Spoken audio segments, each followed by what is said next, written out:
Well, this lot certainly don't sound lifeless.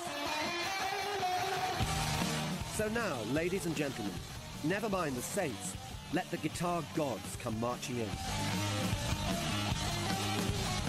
We've talked acoustic, we've talked electric, now let's talk sound. To the people who make it, the men of rock who've become huge stars with electric guitars. Just who do these guys think they are, anyway?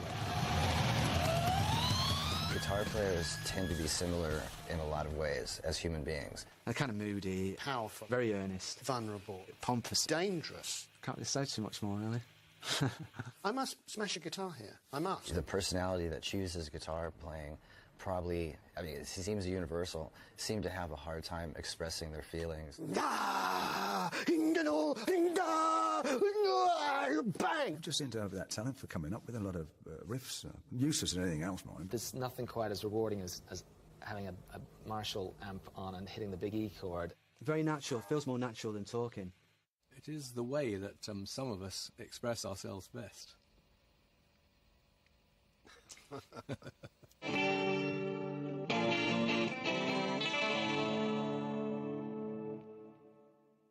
Now a new trade is booming in Britain, guitar making. An electric guitar can be solid with just enough space grouted out to hold the electromagnetic pickups. There will be 2 miles of fine wire in each of these music boxes, and a dozen different craftsmen will work on them in turn. All this to make a bedlam of adolescent noise.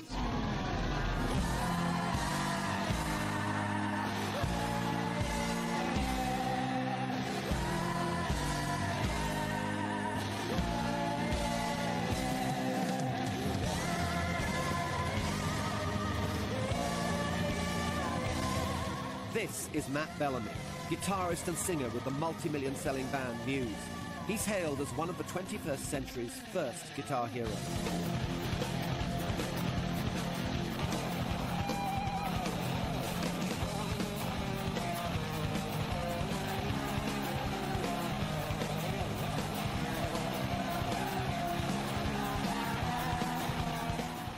I suppose the real thing that made me pick up a guitar in the beginning was seeing Jimi Hendrix, I think I was probably about 11 or something. I remember seeing him set fire to his guitar, and I thought, well, come on, you know, that's got to be the way forward, hasn't it? You know, and any instrument that you're allowed to set fire to, and people actually cheer you on. I mean, that's got to be an instrument worth playing.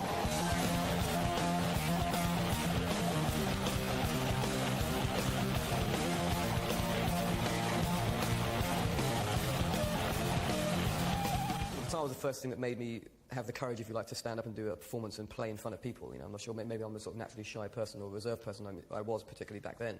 And I think that something about the guitar is like you're sort of conjuring something up out of yourself that you can launch out into the guitar and out into the crowd.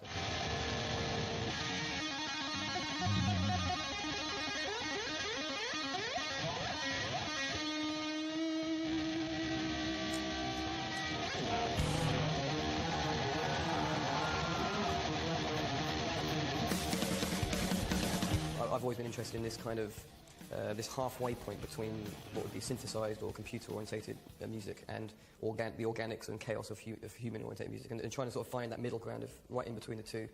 I think you can hear it on, in particular in the guitar sounds of songs like Stockholm Syndrome, where I've literally morphed a sort of computer replication of a guitar with me actually playing it.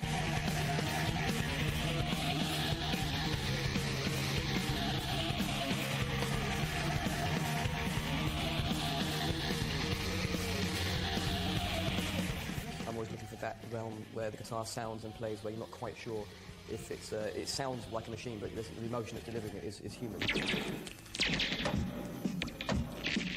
As well as being a guitar nut, Matt Bellamy happens to be obsessed with all things space-related.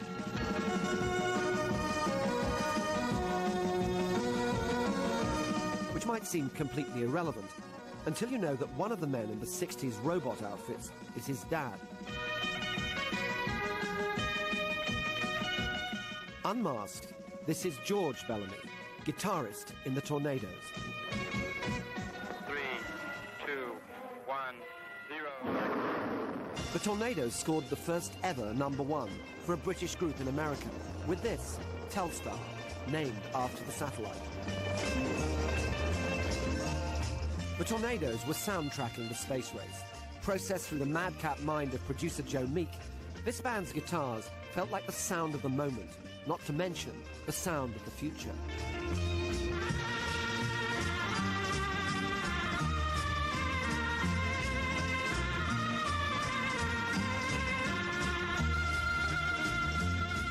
Back on the home planet, in Liverpool to be precise, something decidedly more earthy was starting to take root, and it sounded, well, like this. And also, of course, like this.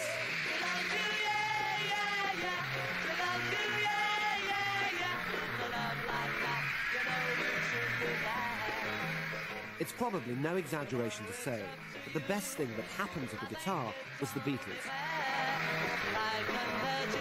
They wrote their own songs, 75% of them played guitar, and they inspired a generation to go out and beg, steal or borrow one too.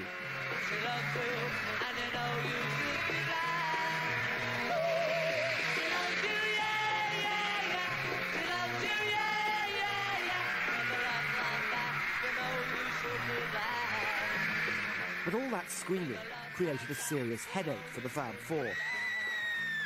They could barely hear themselves play over the sound of all that hysteria, and eventually retreated to the studio to create the hugely influential guitar sounds on albums like Revolver and Sgt. Pepper.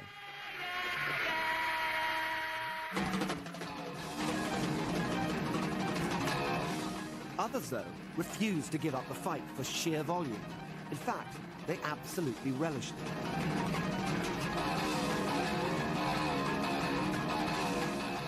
We wanted to blow their minds, you know, go on and go, blah, blah, blah, turn up the amplifier so that they couldn't hear themselves think.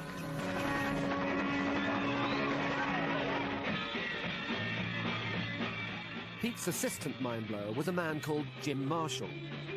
Anyone who's ever been to a gig will have seen a Marshall amp, or several. Back in the day, Mr. Marshall himself was egged on by some of the greatest guitarists this nation has ever seen. When I took over on lead guitar, I was still not particularly proficient. I certainly wasn't a fast player, but I was a musician. And I hated being interrupted. I hated being shouted at by yobbos. And it just so happened around that time Jim Marshall opened a music shop and he had a chip on his shoulder about something, and we decided to join together and make the loudest amplifiers known to man so that nobody could ever interrupt me ever again. People try to put us just because talking about my generation, they do look awful. Talking about my generation, I died before I get old. And I'd go in to talk to Jim Marshall and I'd say, you know, they need to be bigger and louder and treblier, and he would go, yes! Jim was an angry man.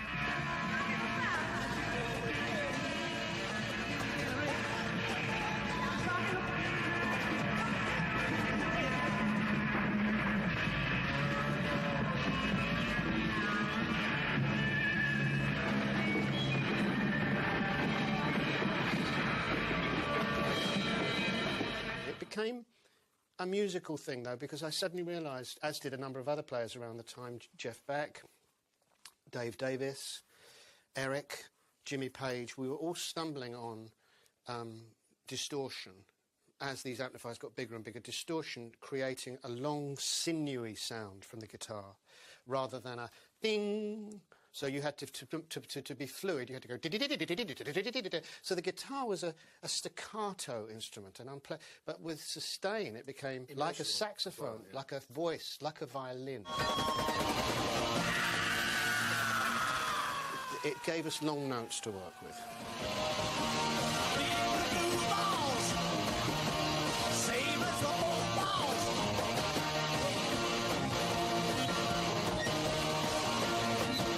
Pete Townsend always believed in giving a big performance. He's famous for smashing guitars, but there's another key part of his act too. The windmill, for instance, is, I think, a very... Well, yeah, which I pinched, you know, from Keith Richards. We were supporting the Stones when we were a school band in 1962 or 63, and he was just limbering up. And the next show that we did with him, I said, you know that windmill-y thing that you do? And he went, what do you mean? I said, you know that thing that you do on the stage where you do a kind of a windmill thing? He went, what are you talking about? I went, it's mine. It's mine. I thought I was copying him.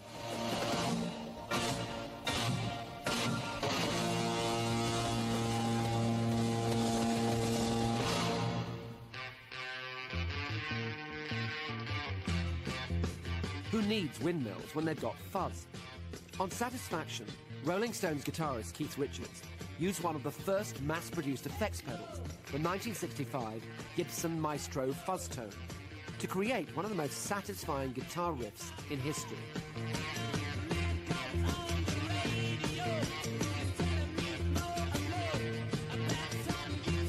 The song was so huge that by the end of the year, you couldn't get your hands on a Fuzz Tone. They'd all sold out.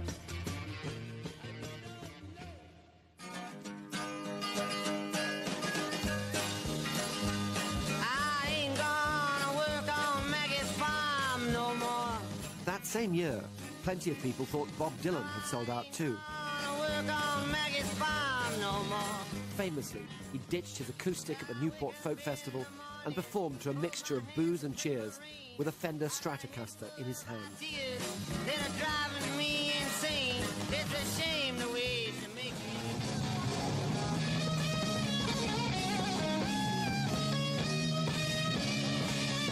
The 1960s saw players experimenting with a whole new range of tools that helped them refine their own individual sounds.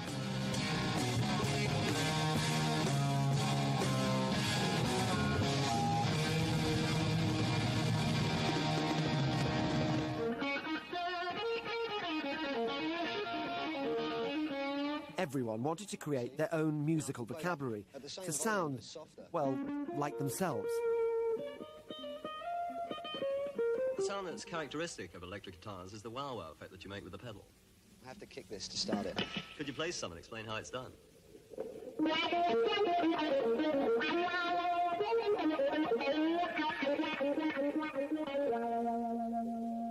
As I rock the pedal, you can hear it through the amplifier. As I rock the pedal, it takes bass off and puts treble on.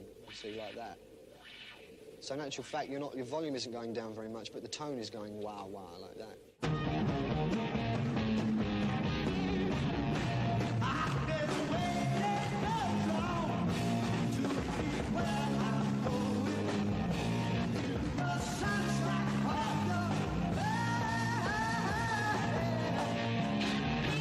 It's on Sunshine of Your Love that Clapton's legendary woman tone is most apparent.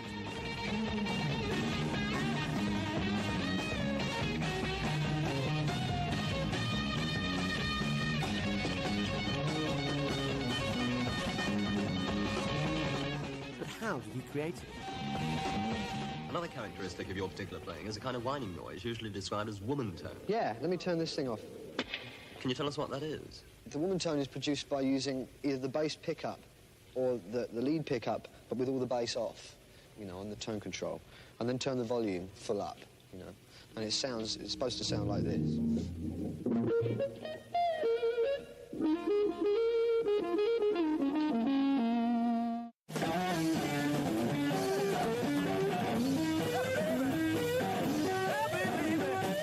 For even wilder guitar sounds, we need to head for the suburbs of the southeast.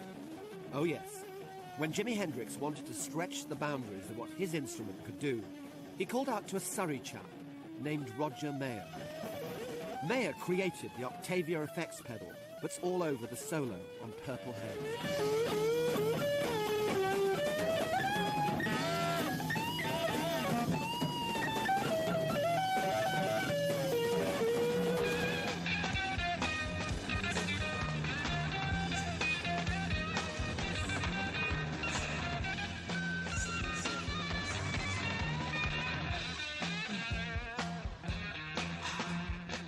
Showed him the prototype of the Octavia, you know.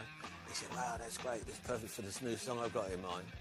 And he, you know, about, I think 3 weeks after I met him, we went back to Olympic Studios after a gig, like in Hounslow of all places, and that's where we recorded, you know, the solo parts of Purple Haze and Fire, you know. The Octavia doubles the frequency of the guitar signal, making it sound an octave higher. So then you get interesting sounds like...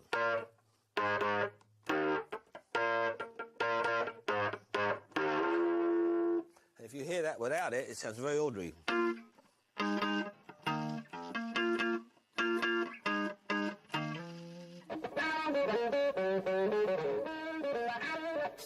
Roger Mayer was a real boffin. He worked in the British Admiralty's research lab in vibrational and acoustic analysis. The techie background helped, but he worked with Jimi Hendrix on a very human level. You've got to equate really sound with vision. That's how I used to talk with Jimmy about it. We sat down and we said, well, we're both really into science fiction and this. And we said, well, yeah, Jimmy said, like, what we want to try and do is it's like the actual guitar player or the musicians, they're on flying saucers. And they're zooming in and coming towards you and going away and screaming and going up and down and moving around. And if we can paint that picture of movement and then change the tone, then the people will get a very... They'll get a feeling like they've been on a trip, you see. You know, I mean, not a psychedelic trip, but I mean, they've actually travelled somewhere. And that's what Jimmy and I used to do. That's what it was about, you know.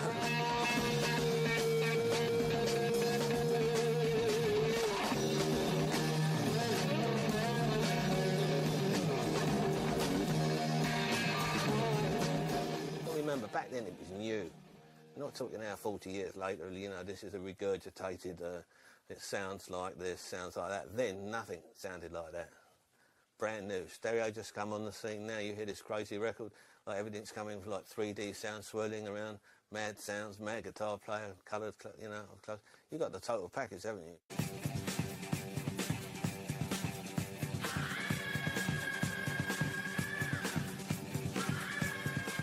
That package just grew and grew through the 70s. Guitars were filling stadiums around the world. Led Zeppelin's heavy sound, driven by Jimmy Page's killer riffs, set the tone. But even Jimmy Page had to start somewhere. Here on the BBC in 1958, in fact. He's strumming away on the left. Later, he told presenter Hugh Weldon all about himself.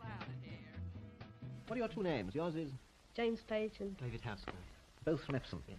And you're just learning to play the guitar? Yes, from a teacher. From a teacher? Do you play anything except skiffle?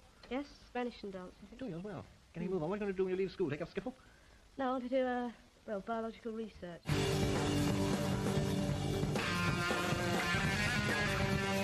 A slight change of plan, then. Forget the test tubes, because with a good deal more hair and a good deal more practice, young James Page became a leading scion of the age of the guitar god. The guitar what? How do you label something that gives you a sense of awe? Just apply the word God to it. So in essence, it's not necessarily, you know, inaccurate for me to call Jimmy Page my guitar god or a guitar god.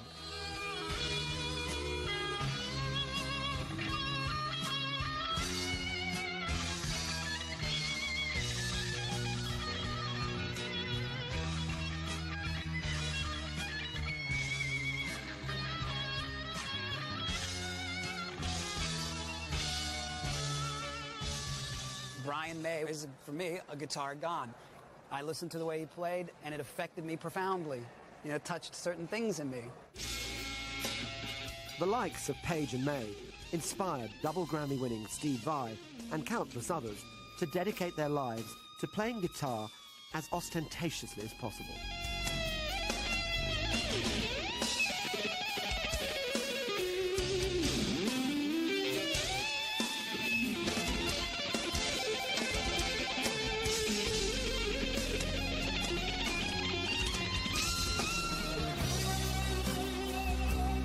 Other players are less keen on the spotlight, but the fact is that all guitar gods, even the shy and retiring ones, get their solos.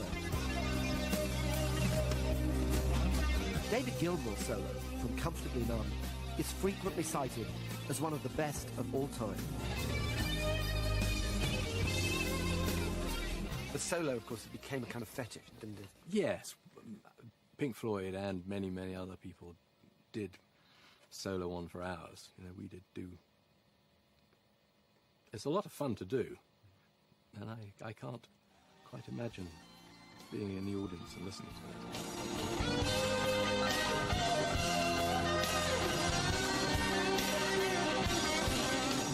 coupling run's one of those things where you can play in one key. You can basically be stuck in B minor all the way through it, and the chords are changing to A, to G, to E. But you really don't have to think about that, and you can just blow away to your heart's content.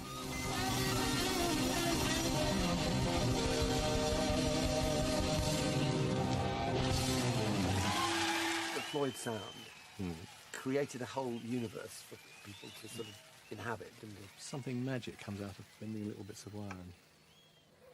How do you do? Is there any the bending? How do you bend? You just push.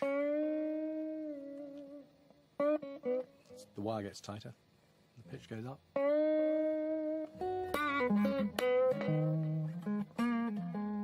I mean, you do it absolutely all the time, a little bit, so that every note, you know, is just this tiniest little things, which is what makes the guitar sort of so personal. You can add 100 different tiny inflections to what you're doing all the time, and that, I guess, is what gives people their individual tone, sound.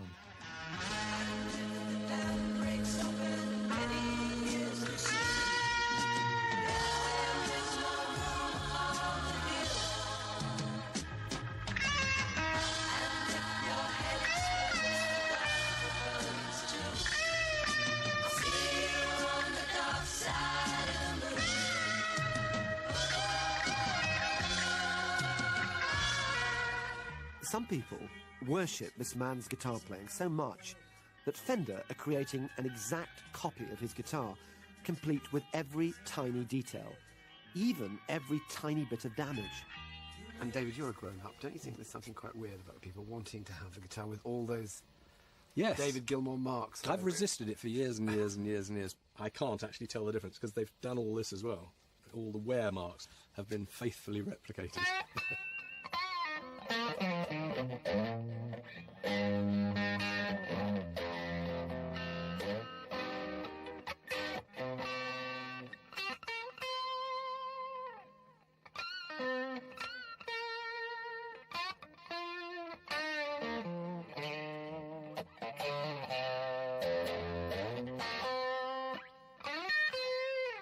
I have something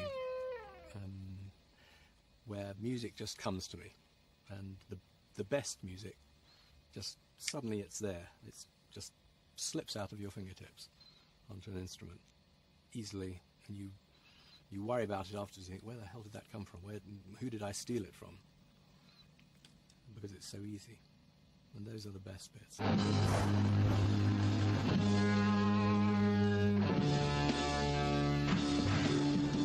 Some people's best bits just sound like darkness.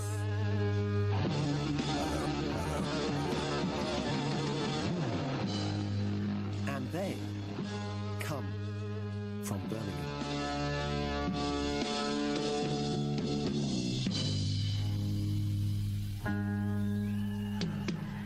The man twitching the nets is Ozzy Osbourne.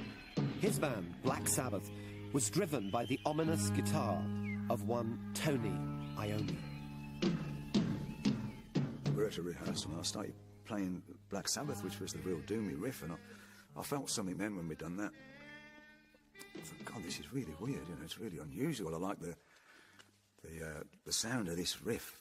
And it just saw your hair sort of stood up when I started playing it, and really knew then that was it.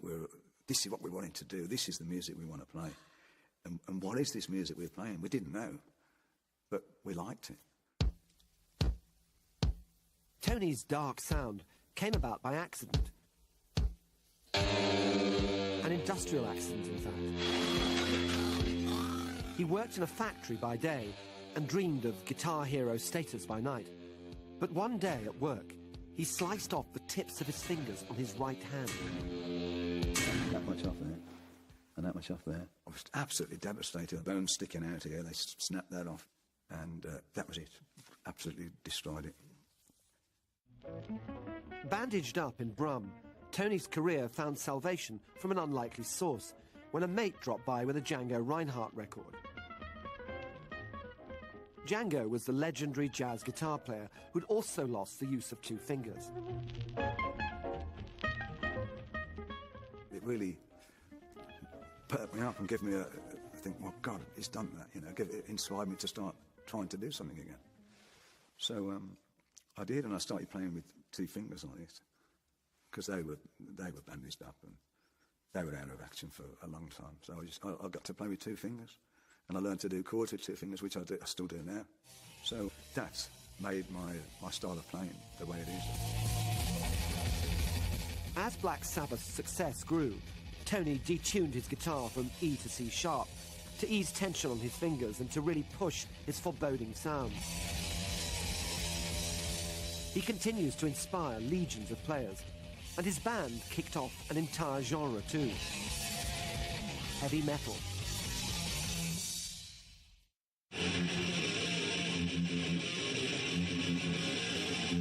The critics weren't so hot on metal, but the people, including a high proportion of adolescent males, absolutely loved it.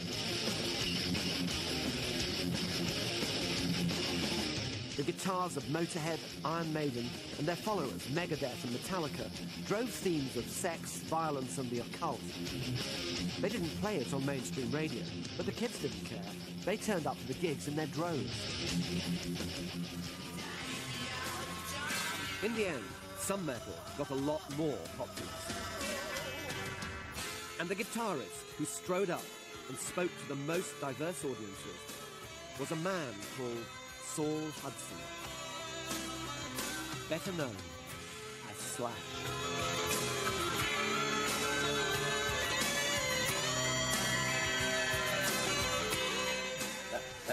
I've always been really moved by a good, effective, tasty guitar solo, you know. So, and back in those days, guitar solos were as huge a statement as the vocals were.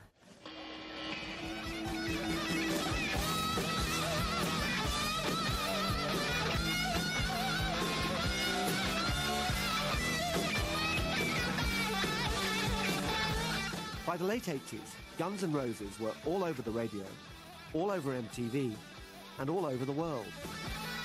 But if Slash's mum had had her way, it might not have turned out like that. My mom made me take piano lessons at one point, but it was that same kind of like ding, ding, ding, you know, it just didn't do anything for me. And the reason I picked up guitar when I was 15 was because I met this kid, Steven Adler, who was the original drummer for Guns N' Roses. And no, he and I were like 13, right? And he used to have a cheap electric guitar and a cheap amp and a cheap stereo, and he'd put Kiss records on and crank everything up after his grandmother went to work in the morning and just bang on this thing. And so, you know, we had sort of that fantasy of starting a rock and roll band.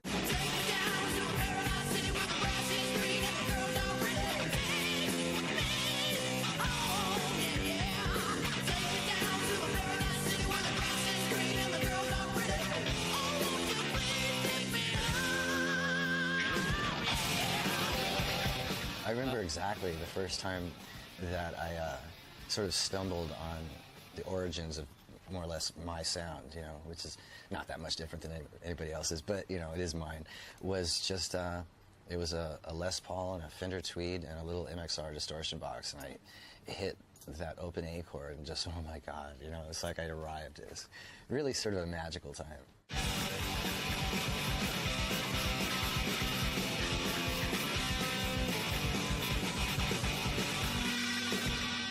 I want you to speak up because I have a side effect, deafness,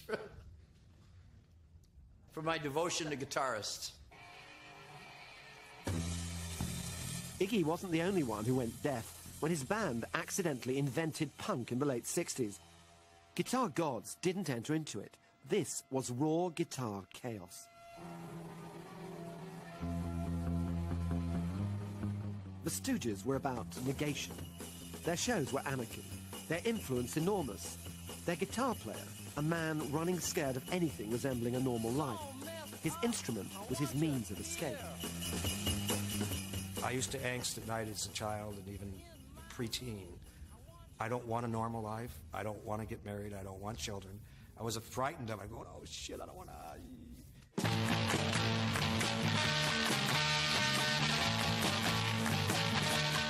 For any aspiring guitar players looking for a few tips, Iggy Pop has some pointers based on an in-depth analysis of Ron Ashton's own special qualities.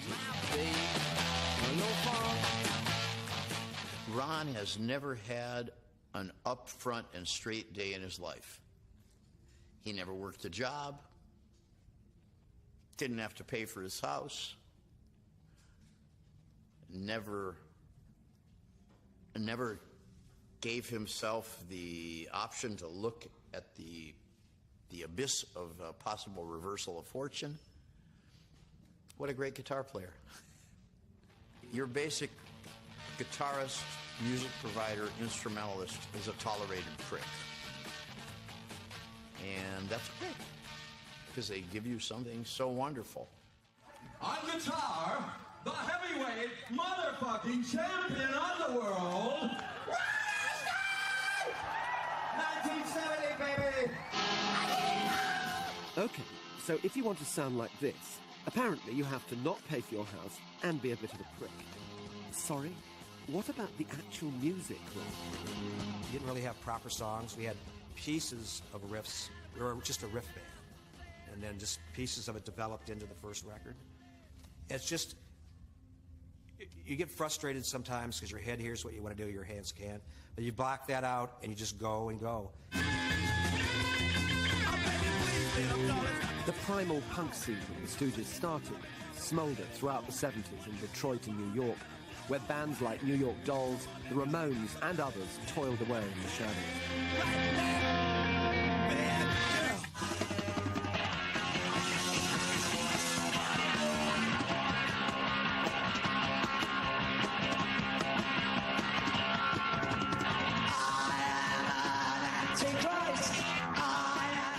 But the scene really caught fire in Britain, where the Sex Pistols' anarchic anti-music centred around their stolen guitars.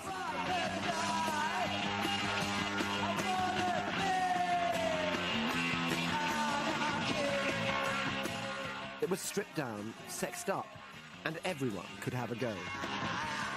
In December 1976, the fanzine Sideburns famously published an illustration of 3 chords, captioned, "This is a chord, this is another, this is a third, now form a band." But for some people, even that was far more knowledge than was strictly necessary. Do you know how to play guitar? Absolutely no idea. See, I'm completely out of tune. So when you first got the guys together, yeah, did you say to them, "I want you to be as bad as possible"? No, I didn't need to. They just were.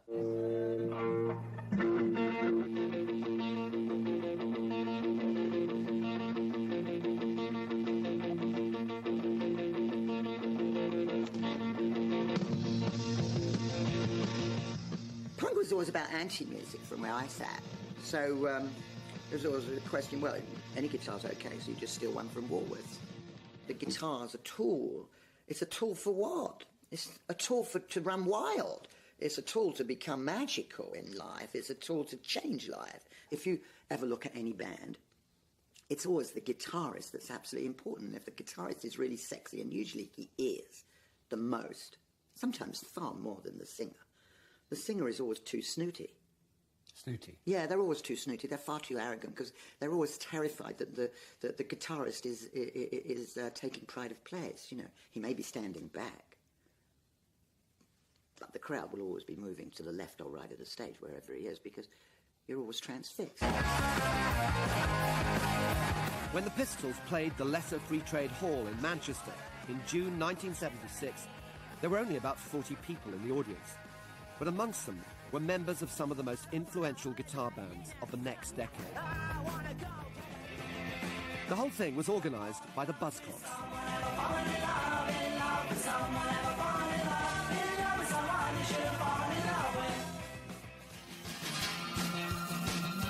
Peter Hook and Bernard Sumner of Joy Division were in the audience.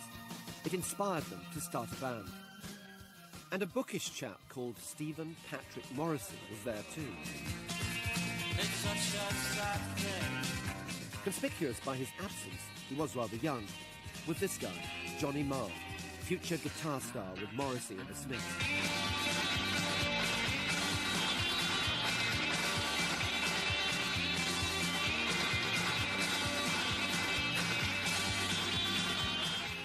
a lot of rock and roll guitar players or punk guitar players were doing this.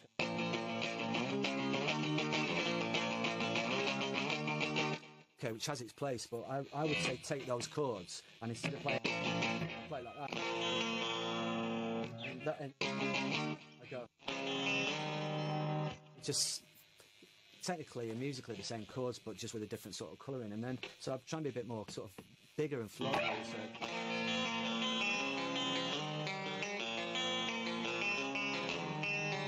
Which isn't a million miles away, then leads you to like.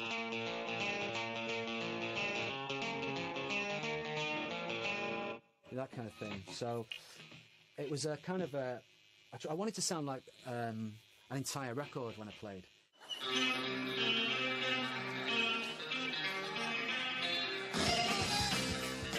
Johnny Marr wrote some of the most distinctive and most loved guitar tunes of the 1980s. The jangling of his Rickenbacker was central to the sound of the Smiths. Marr uses his guitar to articulate the feelings he can't express himself.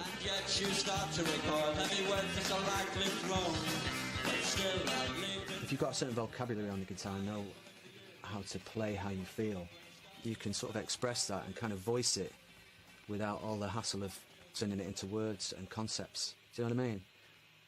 Music's less kind of, for me, you don't have to translate to make your point. Or just, you don't even have to be making a point, you just kind of like, it's like turning your daydreams into sound.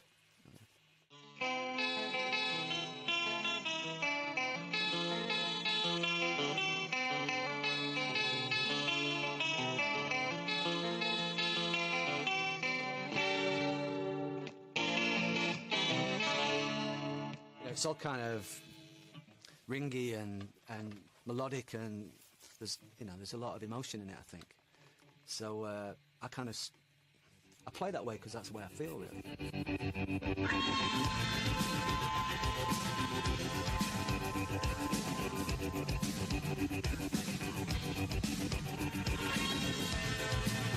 And the sun and the air. The Smiths' riff that Johnny Marr is most proud of is the one on How Soon Is Now. At the time, the melody maker praised its visceral power, capable of blowing the dust off 80s inertia. These days, it's widely proclaimed as a classic.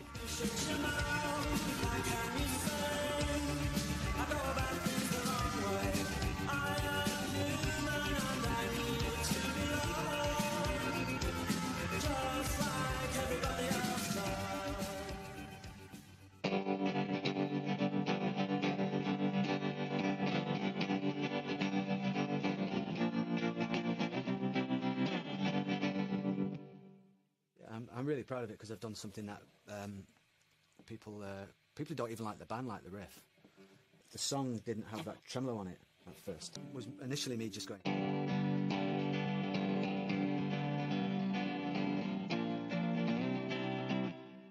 Which is pretty cool. But I thought it needed something. So after we'd recorded it, in the recording process, I had the idea of putting it through the tremolo, that effect.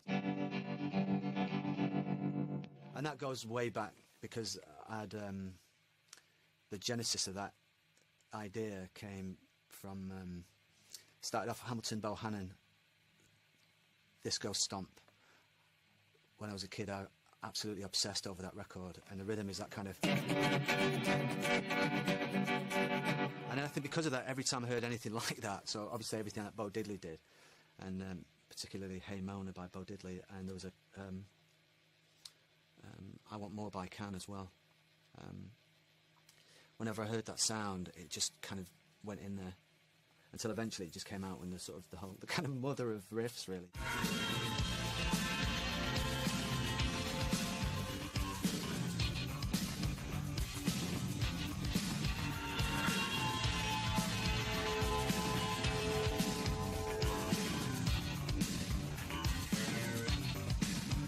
I think, in all honesty, my dream guitar is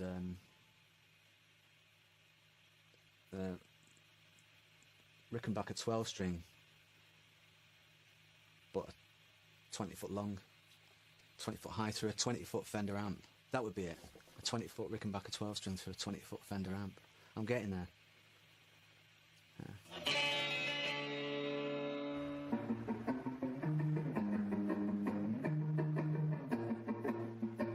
Dublin, and a rendezvous with a legend and his favourite guitar.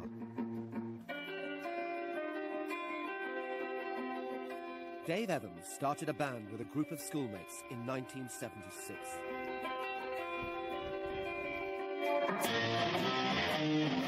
These days, millions of fans know him as The Edge, and U2 are one of the biggest acts in the world.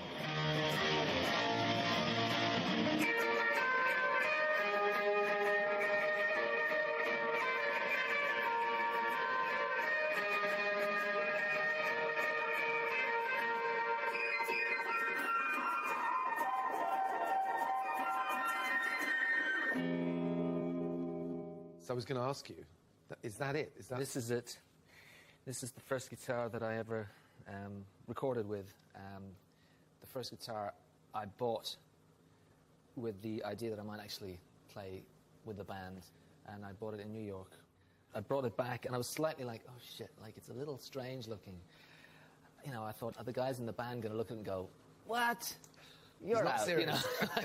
So I took it out of the case, like, you know, and they looked, it was like, there's a few strange looks for the first day, but everyone just loved the sound of it, and I think it became like a signature look.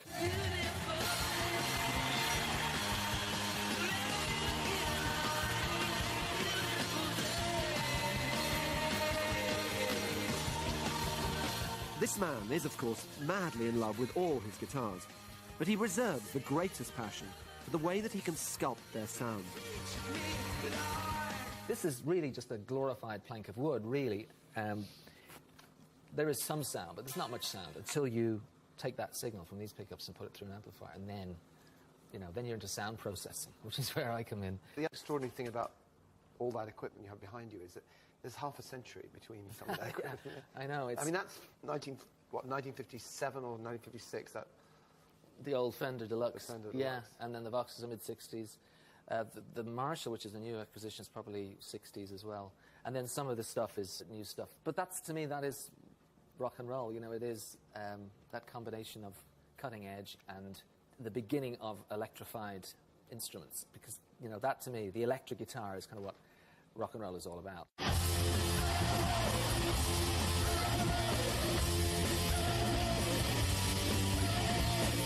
So how does a song like Elevation emerge? How does Edge find all his sounds? I was just experimenting with this little vintage pedal, and within like an hour, Elevation as a backing track was born. It took us a while to figure out how we were going to sing in it, but as a piece of music, and this was basically the sound.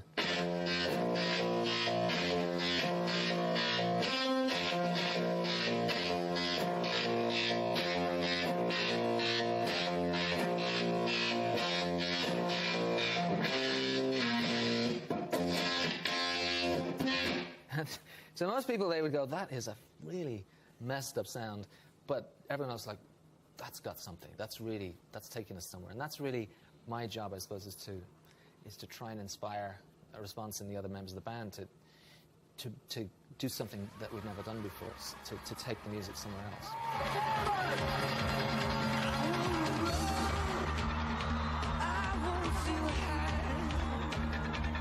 Edge's obsession with sound processing and his use of echo and delay effects add a sweeping, cinematic quality to his playing. It's a technique that's been used since the early days of Pink Floyd, but for Edge, it's become a signature sound.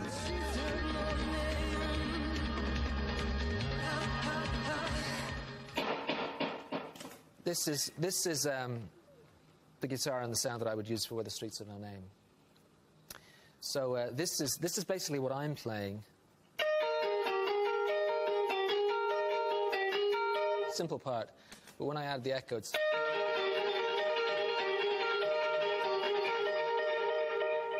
You know, it's almost like a kind of a conversation, but the conversation in this case is between me and the echo.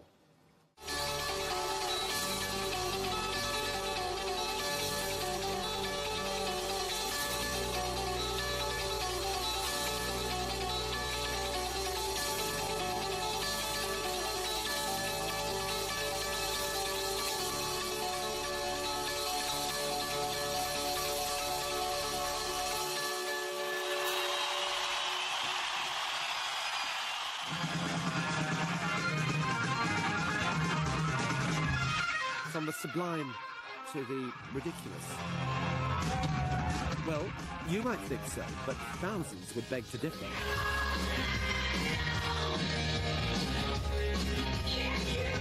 No, he's not a celebrity.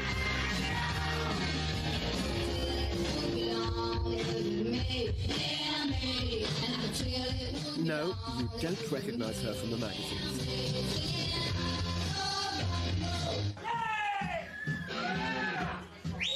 Yes, there is something missing. Or is there? Meet the air guitarists. An air guitar is not no guitar. It is a guitar made of air and therefore invisible. If you get up there and you don't have an air guitar, then you won't win. So you have to look like you really have an air guitar? No, you have to have an air guitar.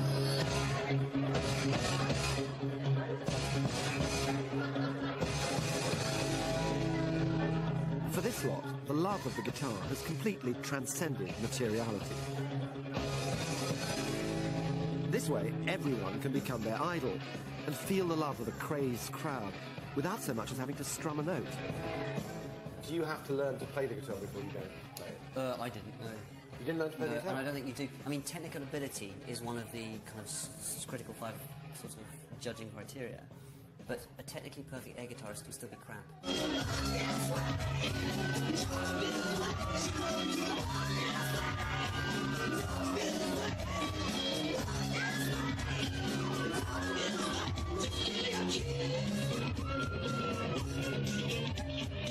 When the crowds get a bit too hot to handle, virtual guitarists can seek solace at home. With this thing, Guitar Hero.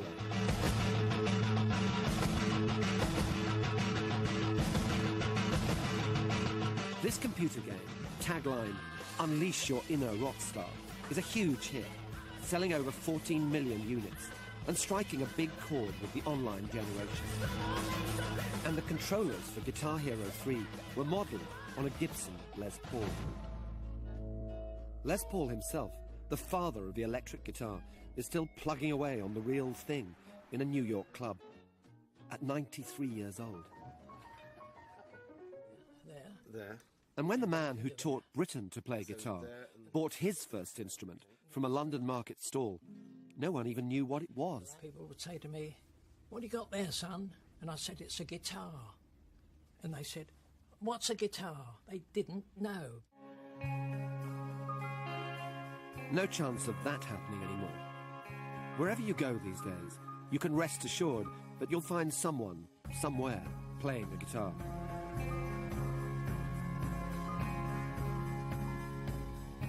This series has been a journey through its history, from the early days of the oud, through the blues, electrification and amplification.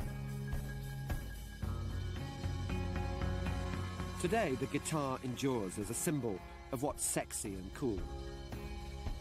But most of all, it also creates, for those who play it, a sense of intimacy, a sense of bliss. It's private, it's personal, it's wonderful. It's a way to express yourself, a way to get things out of yourself. It's poetic, it's cathartic, it's moving. And it doesn't matter how bad things are, you can always do that if you can play. It's a real release. It's just a wonderful, wonderful thing to have. The guitar never lets you down. And it's just really cool as well, you know. Besides my dogs and cats, my guitar is my best friend. You can be a band all in one instrument. There's no better thrill. The world's kind of a better place when you're a guitar player. If I pick up a guitar in my sitting room and I'm feeling good, bad, indifferent, tragic, whatever it is, and I start to play, immediately I find something that works, that fits. Guitars. You know, every home should have one.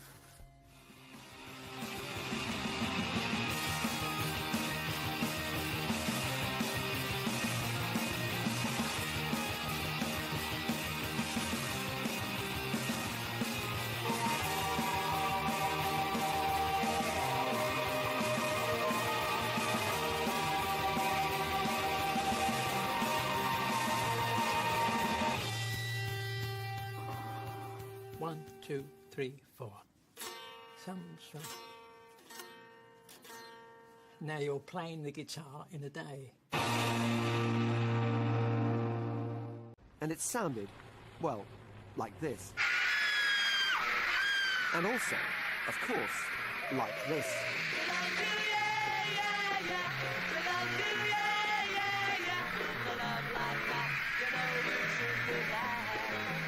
It's probably no exaggeration to say that the best thing that happened to the guitar was the Beatles.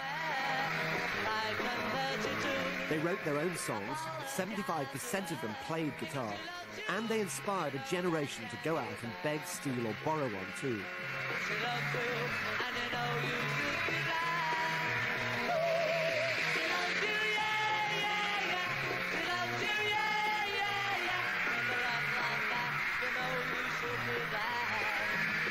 But all that screaming created a serious headache for the Fab Four. They could barely hear themselves play over the sound of all that hysteria, and eventually retreated to the studio to create the hugely influential guitar sounds on albums like Revolver and Sgt. Pepper.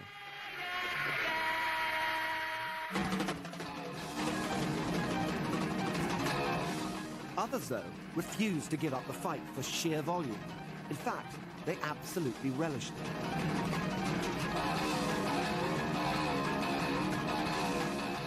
We wanted to blow their minds, you know, go on and go, turn up the amplifier so that they couldn't hear themselves think.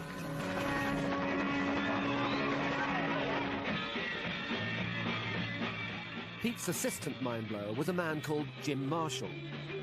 Anyone who's ever been to a gig will have seen a Marshall amp, or several. Back in the day, Mr. Marshall himself was egged on by some of the greatest guitarists this nation has ever seen.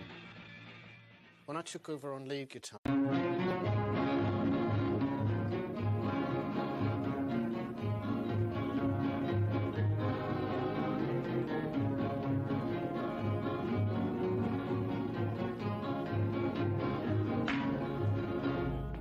Lifeless. Well, this lot certainly don't sound lifeless. So now, ladies and gentlemen, never mind the saints, let the guitar gods come marching in. We've talked acoustic, we've talked electric, now let's talk sound. To the people who make it, the men of rock who've become huge stars with electric guitars. Just who do these guys think they are, anyway? Guitar players tend to be similar in a lot of ways as human beings. They're kind of moody, powerful, very earnest, vulnerable, pompous, dangerous. Can't really say too much more, really. I must smash a guitar here. I must. The personality that chooses guitar playing probably, I mean, it seems universal, seem to have a hard time expressing their feelings. Bang! Just seem to have that talent for coming up with a lot of riffs, useless than anything else, mind. There's nothing quite as rewarding as having a Marshall amp on and hitting the big E chord. Very natural, feels more natural than talking. It is the way that some of us express ourselves best.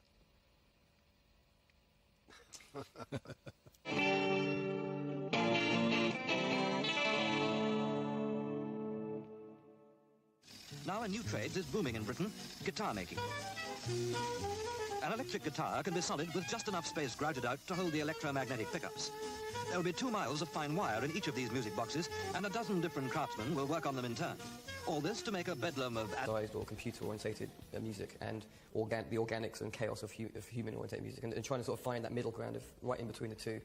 I think you can hear it on, in particular in the guitar sounds of songs like Stockholm Syndrome, where I've literally morphed a sort of computer replication of a guitar with me actually playing it.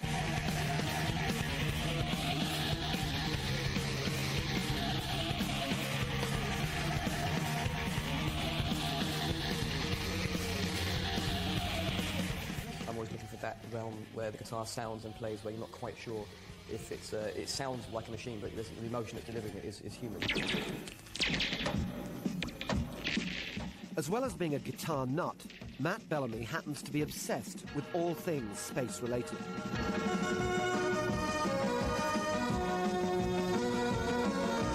Which might seem completely irrelevant, until you know that one of the men in the 60s robot outfits is his dad. Unmasked, this is George Bellamy, guitarist in the Tornadoes. 3, 2, 1, 0. The Tornadoes scored the first ever #1 for a British group in America with this, Telstar, named after the satellite. The Tornadoes were soundtracking the space race. Processed through the madcap mind of producer Joe Meek, this band's guitars felt like the sound of the moment, not to mention the sound of the future.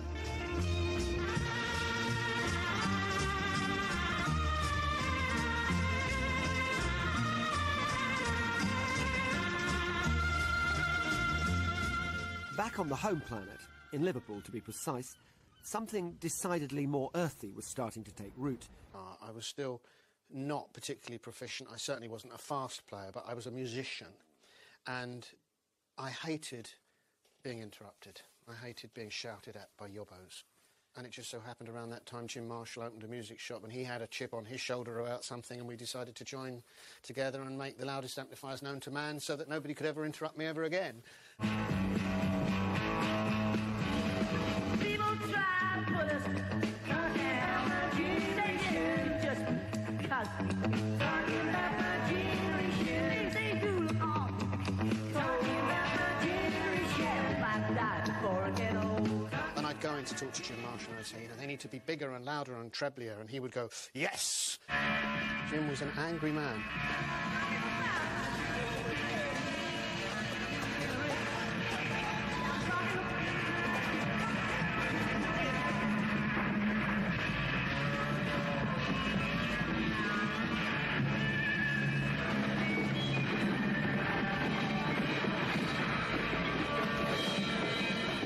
Became a musical thing, though, because I suddenly realised, as did a number of other players around the time, Jeff Beck, Dave Davis, Eric, Jimmy Page, we were all stumbling on distortion. As these amplifiers got bigger and bigger, distortion creating a long, sinewy sound from the guitar, rather than a ding. So you had to be fluid, you had to go... So the guitar was a staccato instrument, but with sustain it became like a saxophone, like a voice, like a violin. It gave us long notes to work with.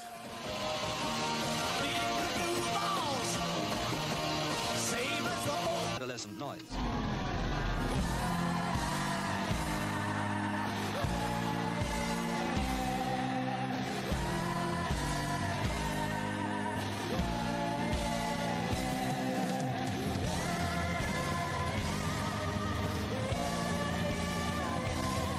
This is Matt Bellamy, guitarist and singer with the multi-million-selling band Muse. He's hailed as one of the 21st century's first guitar heroes.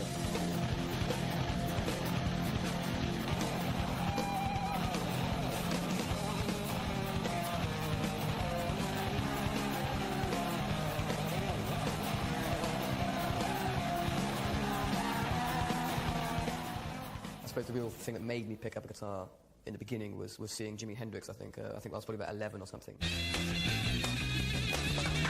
I remember seeing him set fire to his guitar, and I thought, well, come on, you know, that's got to be the way forward, doesn't it? You know, and any instrument that you're allowed to set fire to, and people actually cheer you on. I mean, that's got to be an instrument worth playing.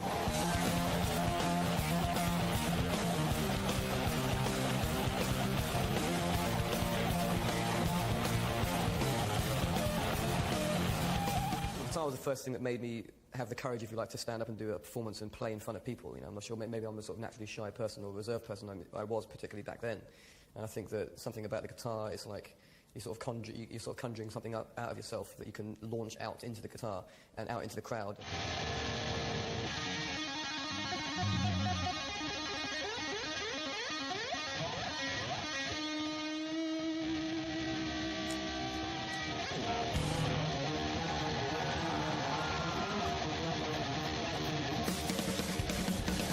I've always been interested in this kind of this halfway point between what would be synthesizer